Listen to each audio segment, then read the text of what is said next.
So I only get hungry when I'm sick. Most people are the exact same thing. What I want you to try doing is I want you to try to eat your full calories.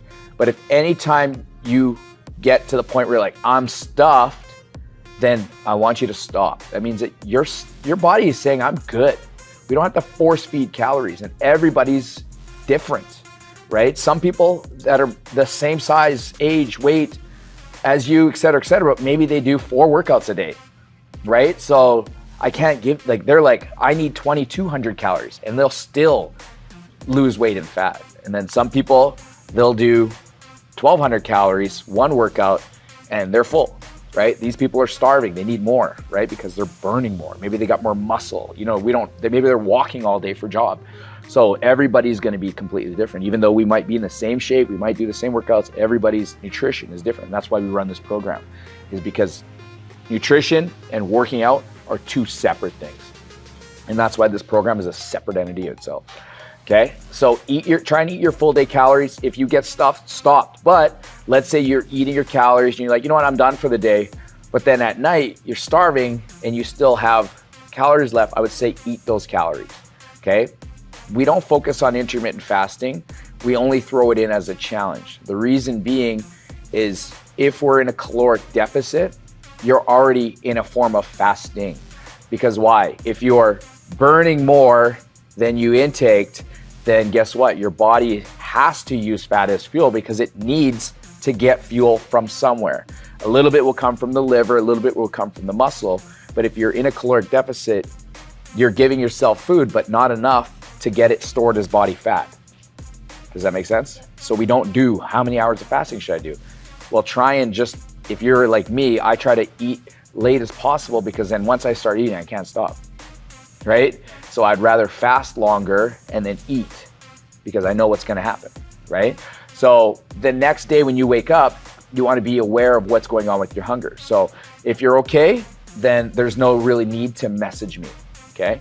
But if you are hungry, you're like, yeah, you know what, today I was a little hungry, RJ, but I think I'm able to do these calories for days. So let's say you did 1,300 one day and the next day you're at like 1,000 and you wake up and you're hungry, you're like, RJ, I'm pretty hungry this morning. Then I'm like, Kate, just go back up to 13. Do you know what I mean? Because you should be waking up hungry. Like if you did 8 hours of not eating, your body should have metabolized most of what you ate from the day before, and you should wake up hungry. Starving is a different point, right? Starving is good maybe 1 or 2 days where you're like, okay, I'm going like hardcore, busy, like mentally I'm prepared for this. Then you can do a 24-hour fast, right? But in this grand scheme of things, we just want you to be hungry on most points. And hungry is good because hungry means that you're not filling the tank full and you're not completely empty. So we're never stuffed and we're never starved. So, but if you wake up and you're starving, then we have to boost your calories and we might even boost it more. And again, don't worry about like, Kate, oh damn, that seems like a lot of calories. Everything is adaptive to your body. So that's why this is 28 days and we don't do weekly check-ins or monthly, like it has to be daily. Do you know what I mean? And then your hopes of doing this challenge is that you're going to learn about yourself, you're gonna learn about your habits, and you're gonna learn more about nutrition, and then you can at least do 50 to 75% of everything that you did in the Belly Burn Challenge. Is this sustainable? It is for some, right? This now becomes a lifestyle. But our end goal is to get you as much results in 28 days as possible. And then I give you a generalized plan at the end of what you can focus on to do maintenance in between challenges. But I don't like giving out long-term macros and calories. Why? We're not checking in daily anymore. You're not sending me your weekly measurements, and things adapt. Like as you put on more muscle, you're gonna be more hungry.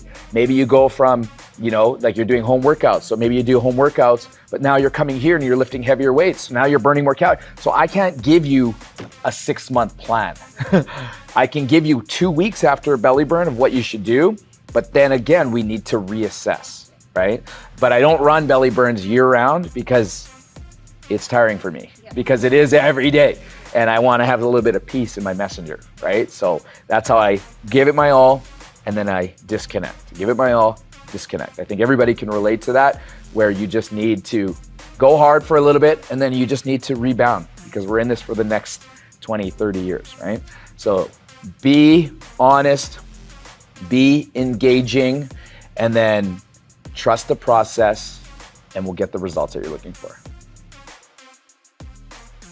So when it comes to your food and your food planning, okay, there's tons of recipes online. I'm sure you can Instagram them. You know what I mean? The thing about when you create too many fancy recipes, like my wife has a cooking show. It's called Mary's Kitchen. It's on YouTube. Okay, there's a playlist of tons of recipes in there.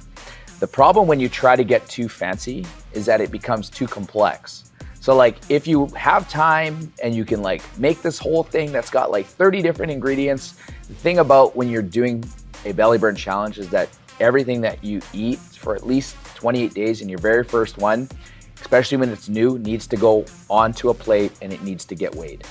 Because, you know, a little bit of butter here, you know, a little extra mayo there, like all these little things, people don't realize they add up, right? And so when you have a strict budget of calories, then that little, like you go from a half a teaspoon to a teaspoon of coconut oil, you're looking at like the difference of 40 versus 80 calories, you know, like it's like, and that's, you're like, oh, that's not bad. And then now, okay, so then you add a little bit of butter or a handful of peanut butter that's not weighed versus actually weighed peanut butter.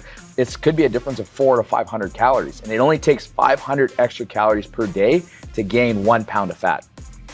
You know what I'm saying? So like all of a sudden your peanut butter palate gets higher and you keep adding more peanut butter. You're like, oh, that's just 1 scoop, but it's not weighed. You know, how much can you fit onto a spoon? Lots. So my recommendation is you keep it simple for at least 28 days. And then you can adapt as you go. Having said that, you do have flexibility in your plan where we can talk about that. So let's say you have your food plan and all of a sudden like, I've forgotten my lunch at home. Oh crap. So all I have available is these protein bars, right? So I usually keep the protein bars in my car. And so then I might eat 3 protein bars.